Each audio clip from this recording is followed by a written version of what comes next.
Hello friends, स्वागत है आपका सबकुछ सिंह चैनल पे। और दोस्तों, आज के इस वीडियो में हम बात करने जा रहे हैं नाग ग्रंथ के दूसरे भाग नाग पर्व को लेके। जी हां दोस्तों, आदि पर्व ये पहला पार्ट आया था नाग ग्रंथ का, और जिसको लेके फैंस ने काफी सराहा भी था, और उसके साथ साथ उम्मीद और इंतजार भी बढ़ गया था इसके दूसरे भाग का। तो फाइनली दोस्तों, दूसरा भाग हमारे पास आ चुका है और काफी सारी रोमांचकारी जानकारी और बहुत बेहतरीन कहानी के साथ ये आया है। लेकिन क्या सब कुछ इसमें अच्छा है या कुछ खामियां भी हैं, और इस कलेक्टर एडिशन कैसा आया है और क्या नोवेल्टीज इसमें मिली हैं, तो दोस्तों जानेंगे सब कुछ। इस वीडियो को लेके चलेंगे हम दो भागों में। एक में हम बात करेंगे अनबॉक्सिंग और क्वालिटी को लेके, और वीडियो के अंत में हम लोग बात करेंगे थोड़ा सा कहानी और उसमें आए कुछ नेगेटिव पॉइंट्स को लेके बातचीत। तो दोस्तों, आगे बढ़ने के पहले आप कर दीजिए हमारे चैनल को सब्सक्राइब और कर दीजिए इस वीडियो को लाइक, और साथ साथ दबा दीजिए बेल आइकन।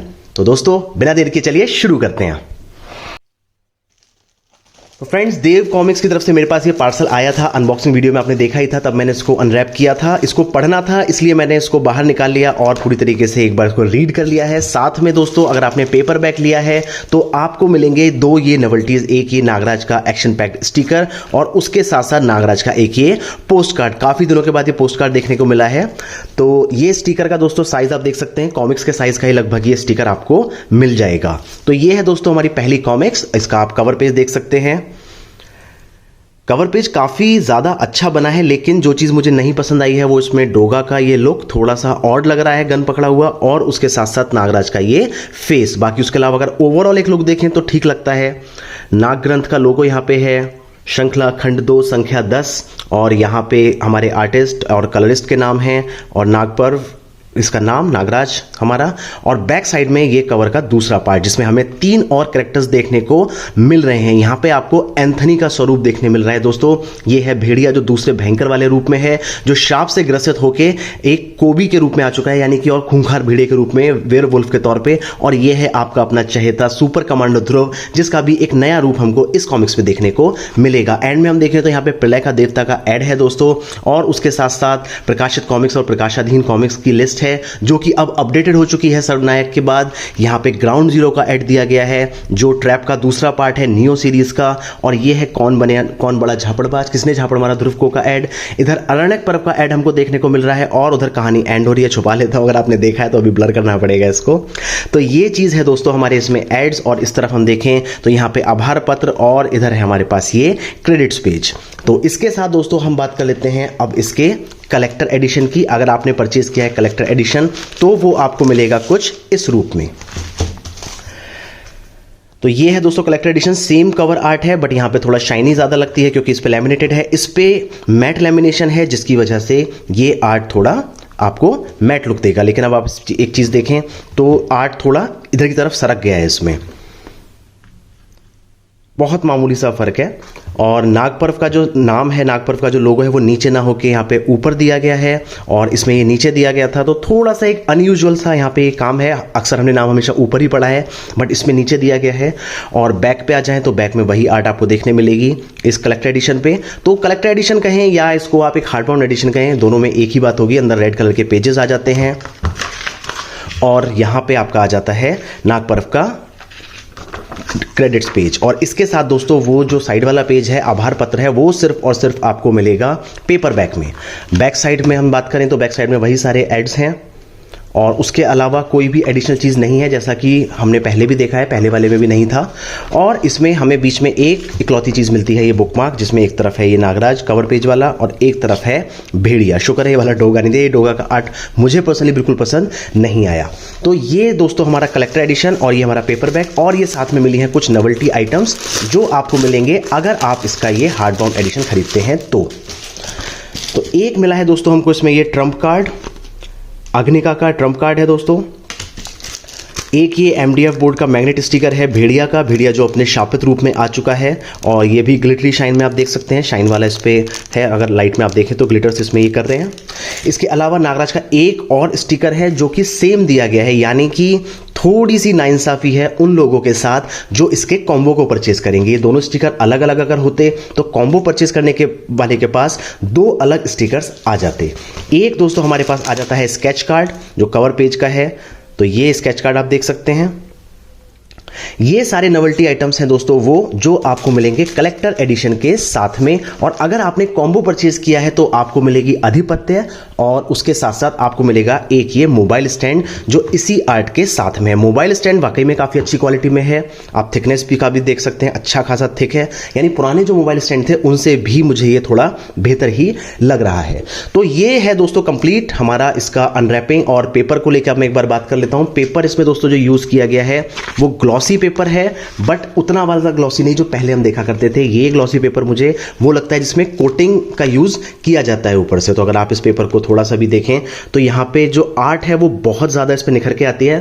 प्रिंटिंग क्वालिटी अच्छी है, पेपर क्वालिटी अच्छी है, बाइंडिंग में भी किसी तरीके की शिकायत नहीं लग रही है। इसको एक बार देख लें, उसको तो मैं चेक कर चुका हूं।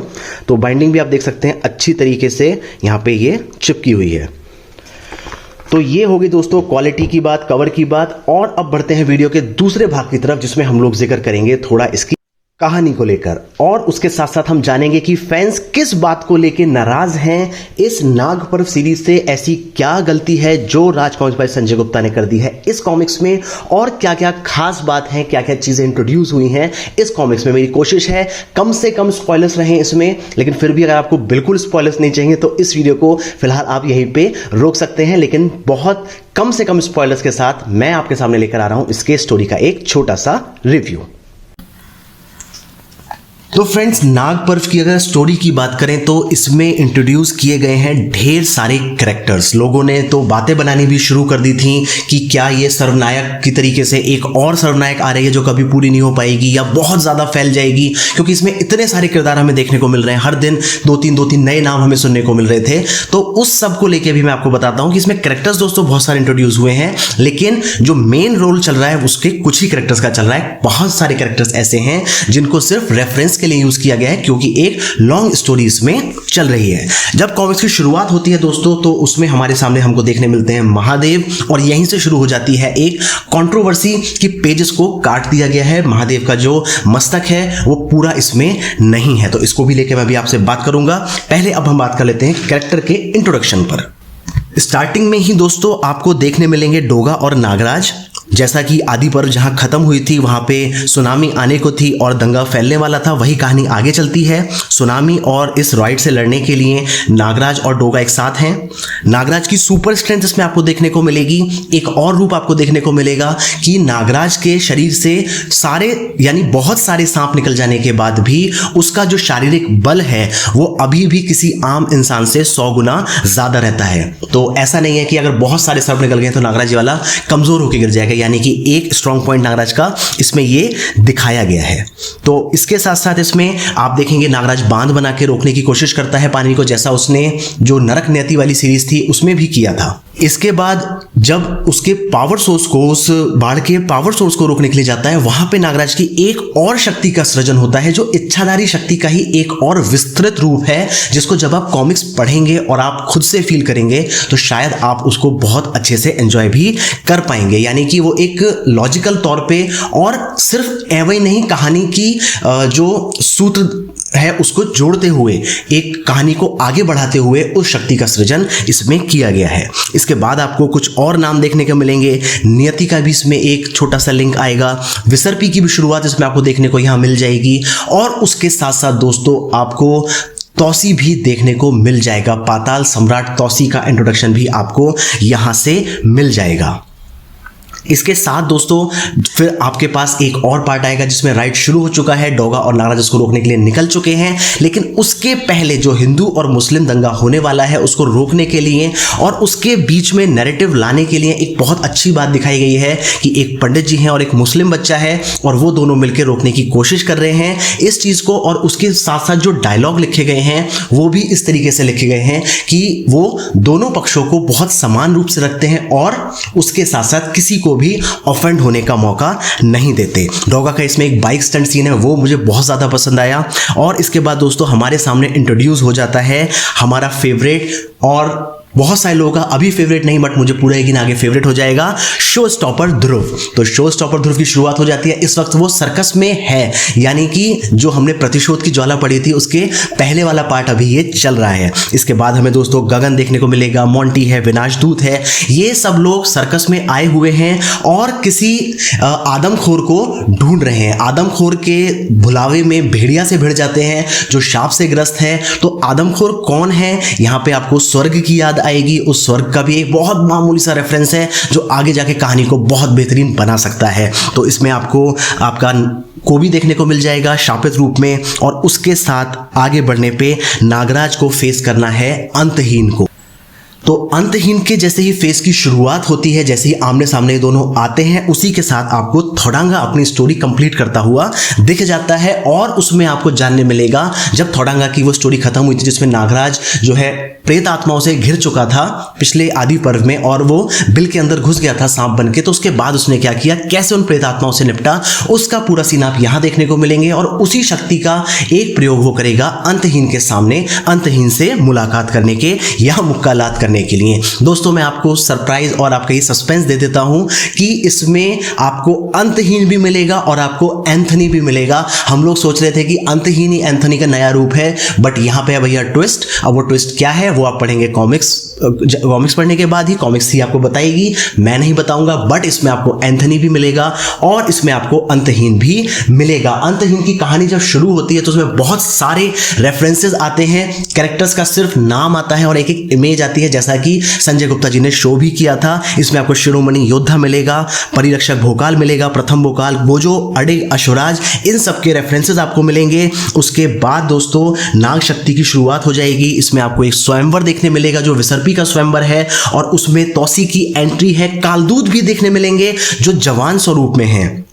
तो तौसी का क्या रोल है, विसर्पी का क्या स्वयंवर है, और कैसे नागराज के साथ वो इंट्रोड्यूस होता है, क्या क्या चीजें इसमें आती हैं, क्या ट्विस्ट है, क्या वो राज है। दोस्तों मैं इसको नहीं खोलूंगा क्योंकि इसको खोल देने से आपका रीडिंग एक्सपीरियंस बेकार हो जाएगा और शायद आपको इतना मजा ना आ पाए। तो ये सब सारी चीजें मैंने आपको बताई हैं, कैरेक्टर इंट्रोडक्शन आपको बताए हैं, ये आपके सस्पेंस को बढ़ाने के लिए आई थिंक एक आग में घी का काम करेगा। तो दोस्तों ये सारा इसका कैरेक्टर इंट्रोडक्शन है। स्टोरी को लेकर अगर मैं बात करूं तो स्टोरी दोस्तों आउटस्टैंडिंग लिखी गई है। बहुत सारी कहानियां इसमें एक साथ चल रही हैं। डोगा, ध्रुव, कोबी, नागराज और पापाध्यक्ष वाली कहानी एक साथ चल रही हैं। डोगा भी दो तरीके से चल रहा है, एक तो आतंकवादियों को रोकने आया हुआ है, दूसरा अपने म्यूटेशन से लड़ रहा है। ध्रुव की कहानी शुरू हो चुकी है।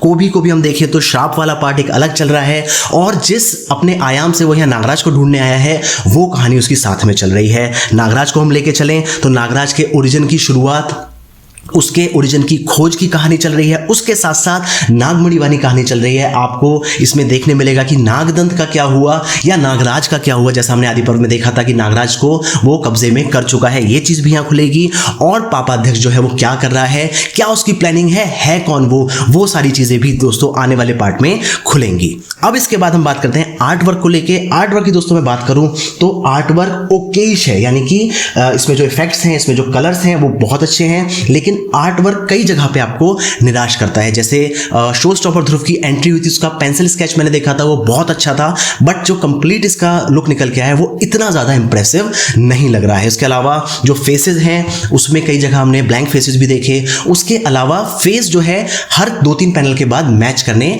बंद कर जाते हैं। तो ये आर्ट वर्क को थोड़ा सा अगर सुधार लिया जाए, थोड़ा जो जल्दबाजी वाली चीज दिख रही है उसको थोड़ा हटा दिया जाए तो उसके अलावा कोई दिक्कत नहीं। तो आर्ट वर्क को हम सिर्फ इसमें 7 to 8 तक ही मार्क कर सकते हैं आउट ऑफ 10।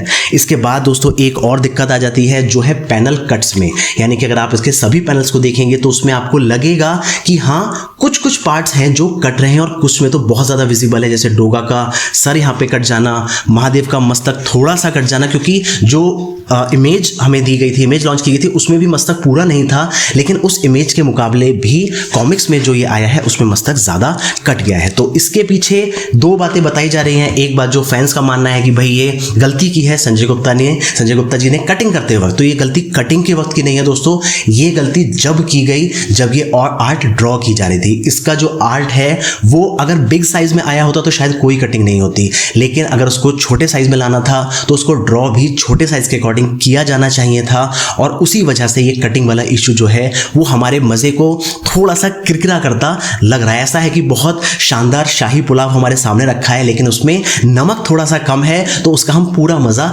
नहीं ले पा रहे। तो इसको लेके, इस छोटी सी एक कमी को लेके, ये कमी अपने आप में एक बड़ा रूप ले लेती है, लेकिन अगर आप सिर्फ इस कमी को अवॉइड करते हैं, कहानी को बात करते हैं, तो कहानी नो डाउट बहुत अच्छी है और अगर पूरे ओवरऑल बात करें तो ये कमियां कुछ नंबर काट लेती हैं। मैं इस कॉमिक्स को 7 की रेटिंग दे सकता हूं आउट ऑफ 10। आप कितना एग्री करते हैं इस बात से? आपने पढ़ ली है या पढ़ने के लिए एक्साइटेड हैं? सारी चीजें दोस्तों शेयर कीजिए मेरे साथ कमेंट सेक्शन में और बताइए आपका फेवरेट मोमेंट फ्रॉम नागपर्व। तो ये था दोस्तों नागपर्व का रिव्यू। उम्मीद करता हूं आपकी कहानी स्पॉइल मैंने नहीं की होगी। मिलेंगे बहुत जल्द अगले वीडियो में दोस्तों। आप जाते जाते वीडियो करते जाइएगा लाइक और दबाते जाइएगा बेल आइकन को ताकि कोई वीडियो आपसे मिस ना हो पाए। मिलते हैं बहुत जल्द, तब तक के लिए नमस्कार दोस्तों।